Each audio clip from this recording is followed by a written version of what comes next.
BBC World Service. This is Owen Bennett-Jones with NewsHour Extra this week at the How the Light Gets In Festival at Hay-on-Wye.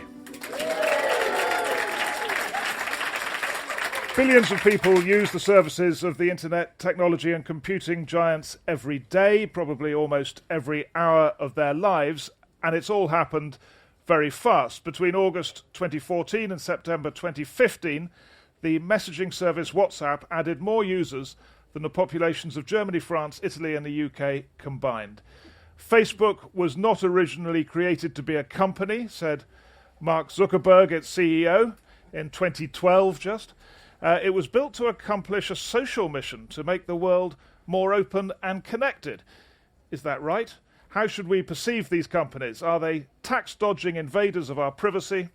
Or wonderful examples of what humans can do, developing new technology to solve problems that just a few years ago would have seemed utterly insurmountable. So are they giant corporations encroaching in every sphere, or are they great innovators? Well, to discuss this, we've got a very strong panel here in Hay-on-Wye. We've got Chianwara, who is the UK Opposition Shadow Minister for Culture and the Digital Economy, and in an earlier life, an engineer in the private sector. We have Professor Emerita Deirdre McCloskey, Distinguished Professor at the University of Illinois in Chicago, and the Spectator magazine, conservative publication in the UK, describes her as a match for Thomas Piketty, the French economist. We've got Anatole Kaletsky, British economist, two-time British Press Award winner and the author of Capitalism 4.0, and also now with the Institute for New Economic Thinking, and Margaret Heffernan, entrepreneur and CEO and author, particularly relevant for this, author of A Bigger Prize, a book about big companies and big scale and what it means for us all. So as is the format at the festival here, we'll get people's opening statements for 3 or 4 minutes, 3 minutes I think with 4 on the panel, just to say what their basic approach to these issues is. And let's start with Chianwara. Thank you very much, and it's great to be here. So, question is, do the internet giants present a threat to government and democracy? And the answer is yes. But that is not the problem, because governments and democracy need to be disrupted by technology just as much as every other sector. You know, we've been discussing at this festival about the issues that we have with our democracy, about the failings of our democracy, the failings of our government, and not only the current Tory government. So that needs to be disrupted. The issue is, what is the impact it's having on the autonomy, the control, the empowerment of people, of citizens? And there the answer is also yes. Alex de Tocqueville said that the strength of a democracy can be measured in the value of the actions its people undertake.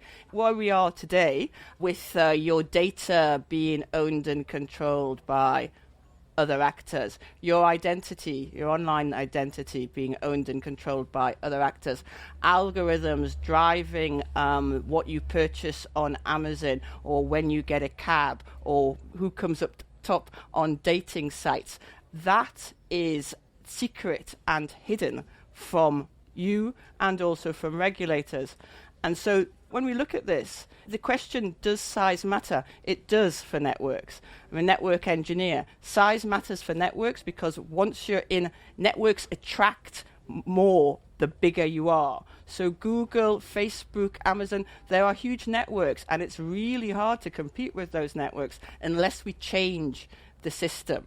That is what I would emphasize. You know, Google isn't evil. These companies are not evil, and they have delivered huge benefits. You know, I don't know about you, but the fact that I can know where I'm going through Google Maps, and that I can look at the latest information, those are really powerful advantages. But we need to change the system so that our values, our democratic, equitable, social justice, paying your tax values, are embedded in the system, which isn't the case now. Thank you very much. Now let's hear an opening set of remarks from Professor McCloskey from University of Illinois. I completely agree that it's important that there be disruptions of politics and government and older technologies, and certainly this item has changed our lives. She says brandishing an iPhone. Brandishing an iPhone. Other ones are available. Yeah, I think we all have them. And they're great devices, and they're not threatening. Certainly the size of Google and so on, as was just emphasized, is an advantage for their functioning. And we don't need to have the largest network, the largest monopoly, which is the central state, to be regulating them. I find it strange that free people would regard this gigantic central government we have as a countervailing power, as was famously once said, to private monopolies. Private monopolies only survive as monopolies when they've got the backing of the government. Take, for example, the matter of Uber and Lyft, which, of course, is opposed by the monopoly of cabs. And they are monopolies. They earn supernormal profits and go on, well, century after century, earning these profits because they're protected by governments, not because there's a natural monopoly. The cabs struggle against innovation. If we want to have a rich, generous, modern economy, we can't make advances in technology our enemy. We need to look to the future with optimism and good cheer. So I say to you, dears, be of good cheer. Google is not your enemy. Thank you very much. Let's move on to Anatol Kaletsky. So the problem is not the big companies, the problem is government. Like everybody else in this room, I've derived huge benefits from technology. I'm able to run a reasonably successful company that operates around the world from my bedroom. I'm able to lead a life of connection with my family, with my daughter living in Los Angeles and so on, in a way that I wouldn't have been able to before.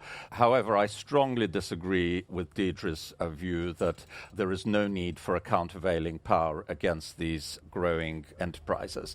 And there are three reasons, two fairly trivial economic ones and one very profound ethical and philosophical ones. The economic ones are these companies believe themselves to be above both capitalism and government and rather sanctimoniously think that because they have this mission to change the world, to invent the future, they don't need to pay taxes, they can be exempt from regulation, whether it's about data or finance or transport, and that they should be exempt even from the prime responsibility of any government, which is to provide its population with security against violence and even death, as we saw in the case of Apple. Shocking and astonishing to me that Apple should consider itself above the US government in its right to protect, so-called protect, the information on the iPhone. So this sanctimonious above government and capitalism is a very unattractive feature of these monopolies.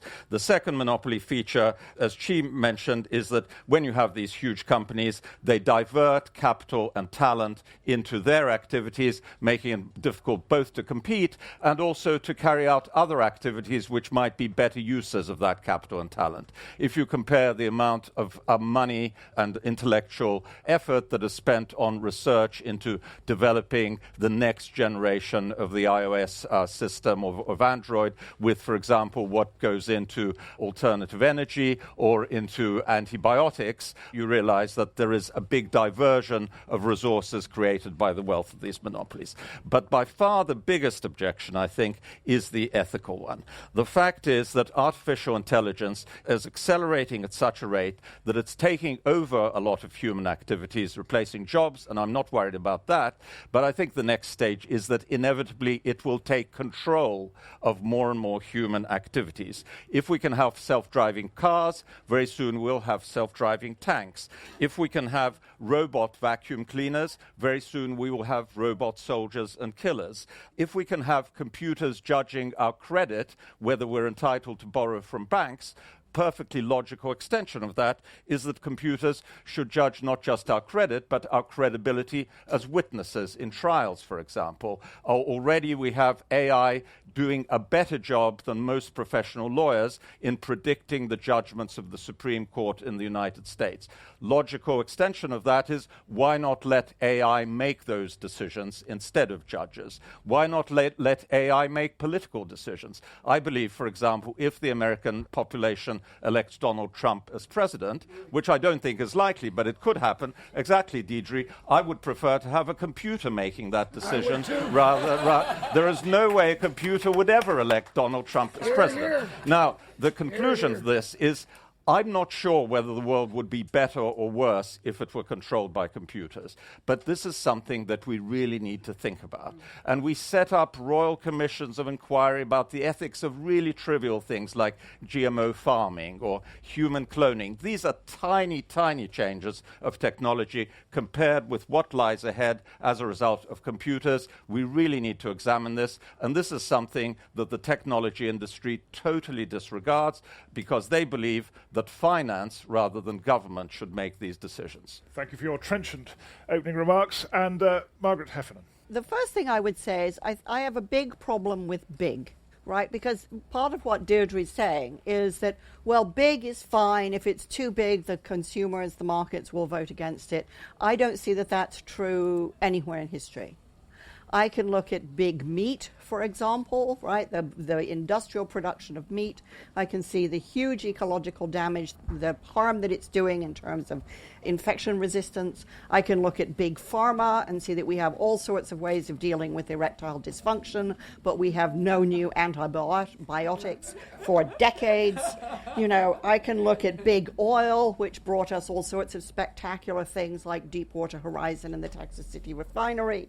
So I think there is an implicit problem, an intrinsic problem with big. I do a lot of work with very large organizations. I work with a lot of banks. I can tell you they have become so complicated that people inside them don't know how to fix them.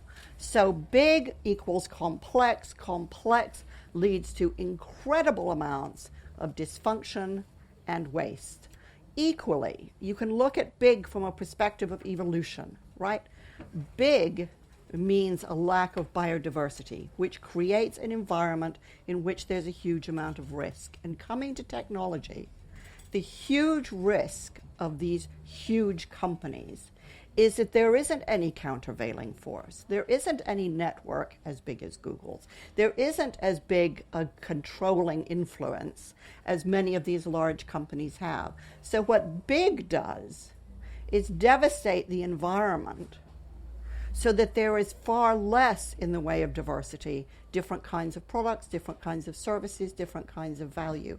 And what we understand, whether you're talking about biodiversity, whether you're talking about economic diversity, whether you're talking about financial diversity, is that when you eliminate diversity, you amp up risk. So I think these very big organizations are necessarily intrinsically dangerous, even if they don't intend to be evil. Good. Well, we have a clear division of opinion, and I think Professor McCloskey, you knew you would be defending some positions. So let's just pick up two of those. You can tell that these companies think they're bigger than governments because they don't pay tax. Yeah. And secondly, the big companies have social costs, and when they have monopolistic power, governments need to control those social costs. That's certainly true if you believe that the government is composed of philosopher kings, such as my colleague here. But if it's composed of ordinary humans like you and me, we're going to make mistakes with the biggest thing around. 45% of British national income is consumed through the government. Google is, 1% of national income? I haven't ever understood my friends on the left, and I have lots of them, and they're very sweet, and I was a Marxist once, but I was in my mad youth. But I don't understand their concern about big when the government is the biggest thing around. And when it's so easy, certainly in the United States, not so much here, but certainly in the United States, it's so easily capturable. If we're afraid of Donald Trump,